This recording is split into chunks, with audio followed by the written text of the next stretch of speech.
Hello everybody, it's Non-Scene News here, and today we've got some breaking news coming from political events, including Ukraine, Israel, and a lot of other news. So let's just get started.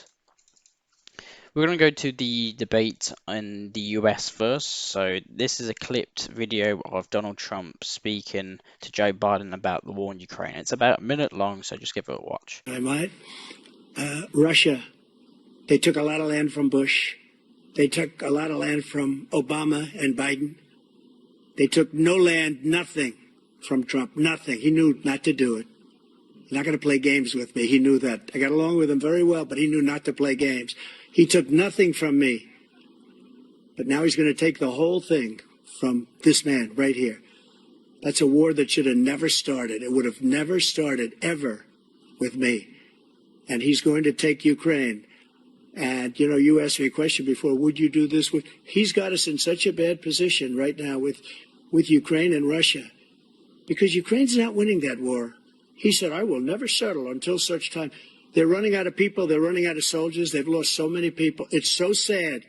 They've lost so many people, and they've lost those gorgeous cities with the golden domes that are 1,000 years old, all because of him and stupid decisions. Russia would have never attacked if I were president. The question. On that video, you could see how Donald Trump is saying that the war in Ukraine would have never happened underneath him, and how Ukraine was losing the war, so Russia was winning and Ukraine was losing, and how Ukraine has lost thousands of men, and how it doesn't have enough manpower to continue the war. So very interesting. I just wanted to show you that. That kind of goes hand to hand with the Zelenskyy peace deal that Zelensky's been trying to talk about. So Zelenskyy has stated that he wants to present a peace plan by the end of the year. So he quotes this: "It will be supported by most countries in the world. This is a diplomatic path that we are working on, but not everything depends on us."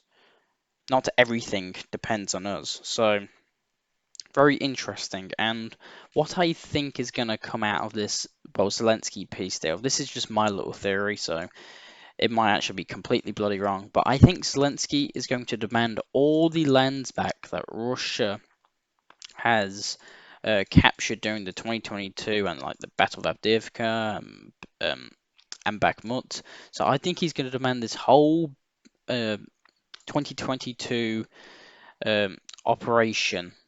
So all this land, if you can see this flickering, all this land, I think Zelenskyy is going to demand back in return of from an absolute guarantee that Ukraine will not join NATO or the European Union, or it will join the European Union, and just a hard line that it will be a completely neutral state and it will not join NATO. I think that's what Zelenskyy is going to demand. I don't think he's going to demand Crimea back, because it's practically Russia is never going to give this up, and I doubt that Russia's going to give this up.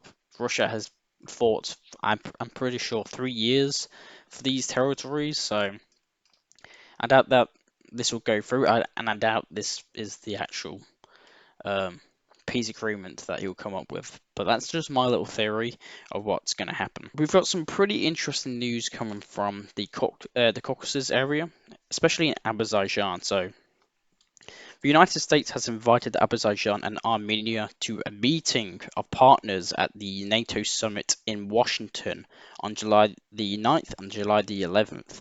So this was announced by the US Assistant Secretary of State for the European and Eurasian Affairs, James O'Brien, so in Baku. So this is the capital city of Azerbaijan. The US Assistant of Secretary of State stated this. So very interesting. The United States wants to get closer between Armenia and Azerbaijan, and Armenia already has stated that it does want to get closer to the west instead of Russia. So there was already talks of Armenia wants to leave CSTO. So CSTO is just a defensive military alliance like NATO, but it's meant to counter NATO. So, and we got some news coming from Armenia that a referendum on joining the EU will be held in Armenia in the near future.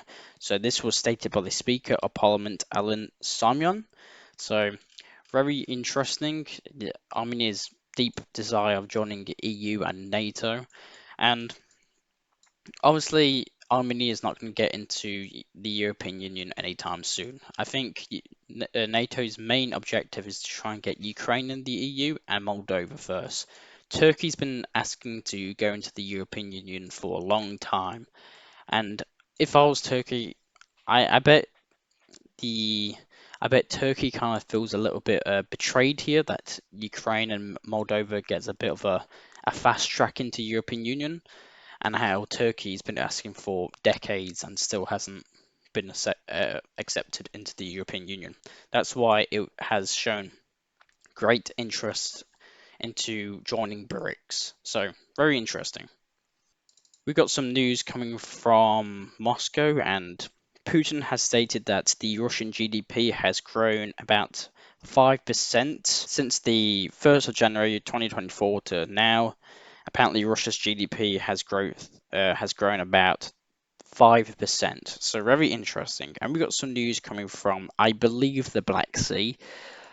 Somewhere between, it could have actually been Finland or something, or even the Siberian and Alaskan border, but I thought it would be in the Black Sea that an SU-35 of the Russian Aerospace Forces drives away a NATO P-80 Poseidon reconnaissance aircraft. So if you can see this image here, it was not a video. So apparently it takes a picture of this, so you can clearly see the SU-35. It seems to be armed with anti-air missiles, so apparently it drove away this NATO jet plane. But it could have been anywhere, so it couldn't. It might have not been on the Black Sea. It could have been the Baltic Sea or the Bering Sea. Who knows? And we got some more news coming from Moscow that Russia is apparently going to strengthen its naval capabilities. Russia is working hard to expand its naval capabilities. President Vladimir Putin said that the Russian Navy will receive more than 40 ships and boats this year, more than the 33 in 2023 and the 24 in 2022. So Russia's apparently got a big desire of growing its navy. It could be the Black Sea or the Baltic Sea or the Pacific Fleet, but we know now that it's got a big desire of expanding the fleet. And we've got some new news actually come. We've actually got some interesting news. So in 2023, if you can see in this graph in the bottom left corner, the global spending on nuclear weapons increased by 13.4%, so reaching about 91 billion. According to the report of the International Campaign to Abolish Nuclear Weapons, ICAN, the US remains the leader in terms of volume and cost growth. In 2023, the country invested $51 billion in nuclear power, which is 17% more than the previous year. And obviously, the US is first, following with China and Russia, then Great Britain, the French Republic, India, Israel, Pakistan, and North Korea. So, very interesting. We got some news coming from NATO that apparently the stronger our support for Ukraine, the faster the war will end. So this was stated by Stoltenberg, the current head of NATO, which will be replaced pretty soon. And we got some news coming from North Korea again. I just want to touch up on what I stated yesterday about North Korean forces being kept here. So apparently North Korea was talking about engineering forces, so helping Russia maybe build fortifications, not actually troops to fight the Ukrainians, but to build fortifications or even help Russia build fortifications and just do a lot of stuff. So very interesting. We got news that Finland will send an aid package to Ukraine. So its 24th military aid package. It's worth about 160 million euros. So it doesn't include what's in it. It just the Ministry of Defense of Finland has stated it. So we don't know what's in it. Going towards Israel, um, again we've got more clashes in the air. We can see here that missiles are going ahead. It seems that this war is becoming more and more active, and we've actually got some breaking news coming from an American official. So it doesn't actually, this source doesn't state what American official this is, but it could be completely fake. So the apparently quote unquote American official tells us that the IDF is considering a limited cross-border raid into southern Lebanon to create a sanctuary zone of 5 to 10 kilometers. So this is what actually Russia did in Kharkiv to stop the bombings of Belgorod, to stop the missiles or even limit it. So it's actually still going. Ukraine's still hitting Belgorod, but it's to limit it a bit more. So let's just go on the length. So Russia basically created a we'll call it 9 kilometer buffer zone between Kharkiv and Belgorod. So apparently Israel wants to do the same, but in Lebanon. So they talk about 5 to 10 kilometers. So if we get a measuring tool, so 5, that's 5. So let's say the max 10, what they stated. So 10 is about here. So 10. So very interesting. That's quite a bit of land. That's if this is true that Israel is gonna uh, make it like a buffer zone. So I don't know. It could be 10 kilometers to this part of the border. So if it's 10 kilometers this part of the border, then that's a bit of the land that would be taken. So, but that's what I've heard from Hezbollah. That's all we got. News that we got from Israel and Hezbollah.